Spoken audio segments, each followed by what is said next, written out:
ধারণ ক্ষমতার চেয়ে দ্বিগুণ বন্দি নিয়ে হিমশিম খাচ্ছে দেশের কারাগারগুলো।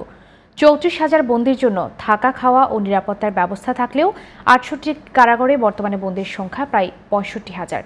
এতে একদিকে যেমন হুমকির মুখে পড়ছে কারাগারের নিরাপত্তা, তেমনি প্রাপ্য সুবিধা থেকে বঞ্চিত হচ্ছে বন্দিরা। দেশের কারাগারের ভেতরের চিত্র ও বন্দীদের জীবন নিয়ে মহিউদ্দিন আহমেদের ৫ পর্বের ধারাবাহিক প্রতিবেদনের আজ দেখুন প্রথম পর্ব। ক্যামেরায় ছিলেন মাসুম তরফদার।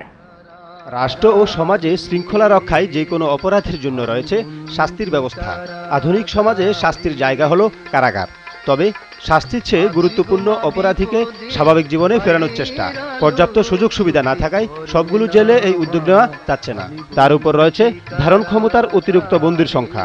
বন্দির সংখ্যা বৃদ্ধি পেয়েছে, কিন্তু আমরা আগের যে ৩৪ থেকে ৩৫ জন কারারক্ষী নিয়ে দায়িত্ব পালন করছিলাম, আমরা এখনও সেই পরিমাণ কারারক্ষী দিয়েই দায়িত্ব পালন করছি। বর্তমানে দেশের ৬৮ কারাগারে মোট ৩৪,০০০ বন্দী রাখার মতো সুযোগ সুবিধা রয়েছে। তবে অপরাধ প্রবণতা বৃদ্ধির সঙ্গে আইন শৃঙ্খলা বাহিনীর তৎপরতার কারণে নিয়মিত বাড়ছে বন্দির সংখ্যা। সর্বশেষ হিসেবে কারাগারগুলোতে আছে ৬৫,০০০-এর মতো বন্দী। এর মধ্যে ১৯,৩৭১ জন সাজাপ্রাপ্ত কয়েদি, বাকিরা বিচারাধীন মামলার হাজতি।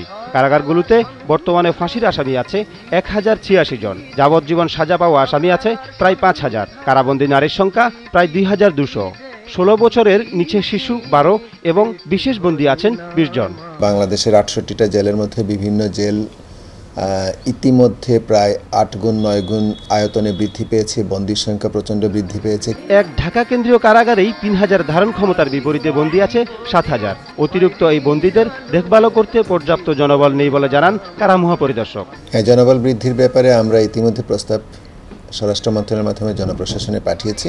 বন্দির সঙ্গে তাল মিলিয়ে জনবল ও অবকাঠামো না বাড়ায় নিরাপত্তা নিয়ে উদ্বেগের মধ্যে থাকতে হচ্ছে বলে জানান সংশ্লিষ্টরা।